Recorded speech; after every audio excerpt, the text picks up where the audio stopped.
दिल्ली के जंगपुरा से विधायक रहे तरविंदर सिंह मारवा के आवास पर पूर्व केंद्रीय मंत्री एवं कांग्रेस पार्टी के वरिष्ठ नेता तारिक अनवर के स्वागत में एक समारोह का आयोजन किया गया, जिसमें बड़ी तादाद में सभी धर्मों के लोगों ने हिस्सा लिया। इस समारोह का आयोजन कांग्रेस पार्टी के नेता मोहम्मद सलीम और पूर्व विधायक तरविंदर सिंह मारवा के द्वारा किया गया। इस मौके पर पूर्व लोकसभा सांसद तारिक अनवर ने लोगों को संबोधित करते हुए कहा कि देश का चौकीदार अब चौकीदार नहीं बल्कि भागीदार हो गया है। उन्होंने कहा कि देश के चौकीदार ने लोगों को ठगने का काम किया है। अब लोग 2019 में अपनी बारी का इंतजार कर रहे हैं, जब वो बदला लेंगे। उन्होंने लोगों से कांग्रेस पार्टी का साथ देने और कांग्रेस पार्टी की सरकार बनाने की अपील करते हुए कहा कि कांग्रेस पार्टी ही एक ऐसी पार्टी है जो देश के सभी धर्मों को साथ लेकर चल सकती है। आइए सुनते हैं तारिक अनवर ने क्या कहा। ये मेरा सौभाग्य है कि गांधी नेहरू परिवार के बहुत निकट रहकर काम करने का मुझे मौका मिला, चाहे वो इंदिरा जी हो, चाहे वो राजीव जी हो, संजय जी हो, सोनिया जी हो, और सभी लोगों के साथ मुझे बहुत नजदीक से काम करने का मौका मिला। और आज ये मैं कह सकता हूं कि जो कुछ मेरी राजनीतिक पहचान बनी है वो कांग्रेस, आज कांग्रेस संकट में है। देश के अंदर वो तमाम लोग, ऐसी पार्टियां जो इस देश की एकता और अखंडता पर लगातार प्रहार कर रहे हैं, उनका प्रयास है एक ऐसे समाज को बांटा जाए अपने थोड़े से राजनीतिक स्वार्थ के लिए, अपने थोड़े से राजनीतिक फायदे के लिए। समाज के अंदर नफरत, घृणा का एक माहौल बन रहा है। आज समाज के बहुत सारे समूह है, वर्ग है जो खौफजदा है, जो डरे हुए हैं, आतंकित है।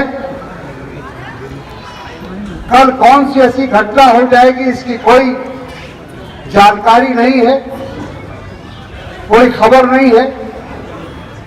तो इन्हीं चीजों को देखते हुए मैं एनसीपी का सांसद था और मुझे यह महसूस हुआ कि आज जरूरत है कि जो सांप्रदायिक शक्तियां हैं जो इस देश को कमजोर करने का काम कर रही है, जिन्होंने 2014 में जो एक देशवासियों को एक सुनहरा सपना दिखाया, समाज के हर वर्ग को ये यकीन दिलाया, ये विश्वास दिलाया कि अगर हमको शासन करने का मौका मिलेगा तो हम देश की तस्वीर, देश की तकदीर बदल डालेंगे। और इसी उम्मीद से लोगों ने भरपूर समर्थन भारतीय जनता पार्टी को और संघ परिवार को दिया। लेकिन आज लगभग 5 साल पूरे होने को है। 5 साल का जो कार्यकलाप रहा मोदी जी का, उनकी सरकार का, और बहुत सारे जगह जहां भारतीय जनता पार्टी का शासन है राज्यों में, उनके मुख्यमंत्रियों का, वो संतोषजनक नहीं रहा। लोगों को महसूस हुआ कि उनके साथ छल किया गया है, धोखा किया गया है। उनको कुछ और सपना दिखाया गया, लेकिन उस सपने की सच्चाई एक दूसरे ढंग से सामने आई। जैसा मैंने कहा, हमारी बहनों ने भी कहा कि बहुत हम लोग सुना करते थे मुंगेरी लाल का सपना, तो सही मानों में मुंगेरी लाल का सपना दिखाया गया था। नौजवानों को कहा गया कि कोई नौजवान बेरोजगार नहीं रहेगा, 2 करोड़ नौजवानों को हर वर्ष रोजगार दिया जाए। किसानों को कहा गया कि उनकी जो पैदावार है उसकी सही कीमत दी जाएगी, सही मूल्य दिया जाएगा और उनकी आमदनी दुगनी हो जाएगी। किसान भी खुश हो गया। महिलाओं को कहा गया कि उनको सुरक्षा दिया जाएगा, उनको उनका शक्तिकरण होगा। और हर तरह से उनको आगे बढ़ाने की काम के लिए कोशिश की जाए, वो भी नहीं हुआ। काले धन की बात अभी लोगों ने की कि काला धन जो विदेशों में पड़ा हुआ है, हमें याद है कि उस समय मोदी जी ने कहा था कि 100 दिनों के अंदर, हमारी सरकार बनते ही 100 दिनों के अंदर हम विदेशों से जो लाखों करोड़ रुपया जो विदेशों में काला धन है, यहाँ के बड़े पूंजीपतियों का, बड़े उद्योगपतियों का, उनका पैसा हम लाएंगे और इतना धन हमारे पास होगा कि हर व्यक्ति के खाते में 15 लाख से 20 लाख रुपए जमा हो। लोगों ने बड़ी उम्मीद की, लोगों ने उनकी बात को सच मान लिया, हकीकत मान लिया। लेकिन आज जब फिर 2019 सामने आ रहा है, अभी 5 राज्यों में चुनाव हो रहा है, तो फिर आप देख रहे होंगे कि फिर से मंदिर की बात कही जा रही है। आज अयोध्या में धर्म संसद हो रहा है, यानी फिर से एक बार लोगों को ये कहने की बताया जा रहा है कि धर्म संकट में। क्यों? आखिर क्या कारण? आज मोदी जी बेरोजगारी दूर करने की बात नहीं कर रहे, भ्रष्टाचार खत्म करने की बात नहीं कर रहे, काले धन के खिलाफ नहीं बोल रहे। राहुल जी जो कह रहे हैं बिल्कुल सही है कि आज हमारा जो चौकीदार था वो चौकीदार नहीं रहा, वो भागीदार हो गया। हर चोरी में, हर बेईमानी में, हर गलत काम में अब वो भागीदारी उसको मिल रही है। और इसलिए आज लोगों को इस बात का एहसास हो रहा है, देशवासियों को एहसास हो रहा है, देश के गरीबों को एहसास हो रहा है कि उनको एक प्रकार से उनके साथ धोखा हुआ और लोग अब बहुत बेचैनी से 2019 का इंतजार कर रहे हैं और लोग ये चाहते हैं कि देश में परिवर्तन आए।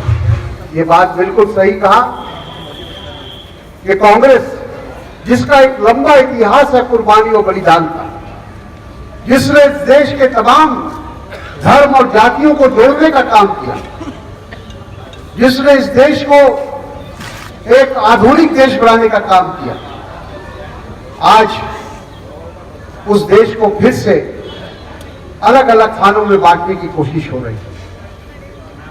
इसलिए आज फिर से लोगों को एहसास हो रहा है कि कांग्रेस, जिसने इस देश के लिए कुर्बानी और बलिदान दिया है, फिर से उसको दोबारा सत्ता में लाने की जरूरत है। क्योंकि भारतीय जनता पार्टी या संघ परिवार के किसी भी व्यक्ति ने, किसी भी नेता ने इस देश की आजादी के लिए कुर्बानी नहीं दिया, बलिदान नहीं दिया, खून नहीं बहाया। आज वो बड़ी बड़ी बात कर रहे हैं, आज राष्ट्रवाद की बात करते हैं, आज देश को बचाने की बात करते हैं। आज अगर भारतीय जनता पार्टी किसी नेता के खिलाफ या प्रधानमंत्री के खिलाफ कुछ बोलिए तो आप पर देशद्रोह का मुकदमा चलने लगता है, आप देशद्रोही हो जाते हैं, पाकिस्तानी एजेंट हो जाते हैं और इस तरह की बातें कहकर लोगों का मुंह बंद करने की कोशिश होती है, लोगों को डराने की कोशिश होती है। आज इस देश में लोकतंत्र खतरे में, न्यायालय खतरे में। आपने देखा कि पिछले दिनों सीबीआई का क्या हाल हुआ, रिजर्व बैंक के गवर्नर के साथ क्या संवाद चल रहा है। ये तमाम जो संवैधानिक संस्थाएं हैं, आज उसको खत्म करने की कोशिश या उसको कमजोर करने की कोशिश इस सरकार के द्वारा हो रही है, क्योंकि वो सब चीज चाहते हैं कि हमारे नियंत्रण में हो, हर चीज को वो अपने कब्जे में करना चाहते हैं। ये एक तानाशाही रवैया है। हमारे देश में लोकतंत्र है, हमारे बुजुर्गों ने इसको लोकतांत्रिक रास्ते पर लेकर चलने का संकल्प किया और आज उस लोकतंत्र को कमजोर करने की कोशिश लगातार हो रही है। और इसलिए हम सबका ये फर्ज बनता है, जो भी कांग्रेस विचारधारा के लोग हैं, अगर वो किसी भी कारण से हमसे अलग हुए, मुख्यधारा से अलग हुए, तो उनको दोबारा कांग्रेस में लाने की जरूरत है और कांग्रेस को फिर से मजबूत करने की जरूरत है। क्योंकि देश को बचाना है, देश की जो समस्याएं हैं और उसका समाधान करना है, तो हमें उसी रास्ते पर चलना होगा। आज ये बात साबित हो चुकी है कि जो वर्तमान सरकार है ये बड़े बड़े पूंजीपतियों की सरकार है, इनको गरीबों से कोई लेना देना नहीं। नोटबंदी में किस तरह से आम लोग परेशान हुए, गरीब लोग परेशान हुए। आपने उस नोटबंदी के समय में बैंक की लाइन में कोई बड़े उद्योगपति को नहीं देखा हो, कोई बड़े कल कारखाने चलाने वाले को नहीं देखा हो, क्योंकि उनके पास तो उनके घर पर पैसा पहुंच गया था, उनका काला धन बदला जा चुका। लेकिन जो लोग रोजाना कमाने वाले, खाने वाले, मजदूर, दुकानदार, उनको कितनी परेशानी का सामना करना पड़ा। 152 लोग उस लाइन में लगने से, उस धूप में, गर्मी में उनकी मौत हो गई, उनकी जानें चली गई। उसके लिए कौन जिम्मेदार है? फिर उसके बाद जीएसटी लाया गया। जीएसटी से आज जो छोटे छोटे कारोबार करने वाले लोग हैं, छोटे उद्योग करने वाले लोग हैं, आज उनकी कितनी परेशानी का उनको सामना करना पड़ा है, ये वो स्वयं इस बात को महसूस करते हैं। तो ये सारी बातें मैंने आपको मुख्तसर तौर पर संक्षेप में यही इसलिए बताया कि आज जब हम कांग्रेस पे वापिस हुए हैं तो इसी उद्देश्य से हुए, देश के हालात को देखते हुए, और हमें ये ऐसा महसूस हुआ कि अगर कांग्रेस को अगर हम मजबूत नहीं करेंगे, कांग्रेस को अगर फिर से कांग्रेस संगठन को लोगों तक ले जाने का काम नहीं करेंगे, तो ये जो लोग आज सत्ता में बैठे हैं, जो राष्ट्रवाद का मुखौटा पहनकर, ये सही मानों में ये राष्ट्रवादी नहीं, ये सिर्फ अपना फायदा देखते हैं और अपना उल्लू सीधा करते हैं। इसलिए जरूरत है कि हम सब लोग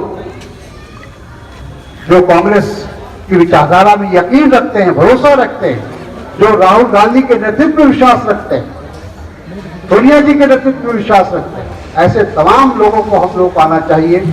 इस देश के लिए नेहरू और गांधी परिवार ने बहुत कुर्बानी दी। एक तरफ तो कांग्रेस जनों ने दिया ही, लेकिन हर मौके पर जब भी कोई कुर्बानी का समय आया है तो लोगों ने बलिदान दिया है। तो ये जो देश के साथ जो लगाव कांग्रेस का रहा है वो कभी समाप्त नहीं हो सकता, और उसी को दर्द होगा जो सही मानों में कुर्बानी और बलिदान देता है। उन लोगों को कोई जो सिर्फ शासन करने के लिए आए हैं, उनको इस देश से और इस देश के लोगों से वो हमदर्दी और वो लगाव नहीं हो सकता। इसलिए आज मैं आपसे सही कहने वाला हूं, मुझे उम्मीद है कि आने वाला जो 5 राज्यों का चुनाव है वो सिद्ध करेगा कि देश के अंदर लोगों की सोच बदल रही है। लोग इस बात को एहसास कर रहे हैं, महसूस कर रहे हैं कि अब देश के अंदर ऐसे लोगों को सत्ता से मुक्त करना चाहिए जो सिर्फ लोगों को सपना दिखाकर अपना राजनीतिक उल्लू सीधा करते रहे। तो मैं आप सबका शुक्रिया अदा करूंगा, खासतौर पर वर्मा जी का, उनके तमाम साथियों का, जिन्होंने आज का ये कार्यक्रम रखा और हमारा अभिनंदन रखा। हमारा, उनका और आप सबके साथ मेरा एक गहरा संबंध रहा है अपने राजनीतिक जीवन में, खास के दिल्ली वासियों के साथ और जगपुरा निजामुद्दीन के में रहने वाले लोगों के साथ, सभी के साथ मेरा व्यक्तिगत रूप से बहुत नज़दीकी संबंध रहा है। और यही वजह है कि आज उन्होंने मुझे आमंत्रित किया और आप सब लोगों से मिलने का मौका दिया, आप सब लोगों के रूबरू आने का मौका दिया। मैं उनको बहुत बहुत धन्यवाद देता हूं और अपनी शुभकामनाएं देता हूं। जैसा सलीम साहब ने कहा, बिल्कुल सही कहा कि भले ही वो आज विधायक नहीं हैं, लेकिन जगपुरा के लोग अभी भी उन्हीं को विधायक मानकर चलते हैं। वर्मा जी को ही समझते हैं कि हमारे विधायक हैं, हमारे प्रतिनिधि हैं। कोई तकलीफ, कोई दुख, कोई परेशानी होती है तो लोग उन्हीं के पास जाते हैं। मुझे विश्वास है कि आने वाले समय में एक बार फिर इस क्षेत्र की जनता का विश्वास और समर्थन और स्नेह और आशीर्वाद उनको मिलेगा और वो इसी तरह निरंतर इस क्षेत्र की सेवा करते रहेंगे।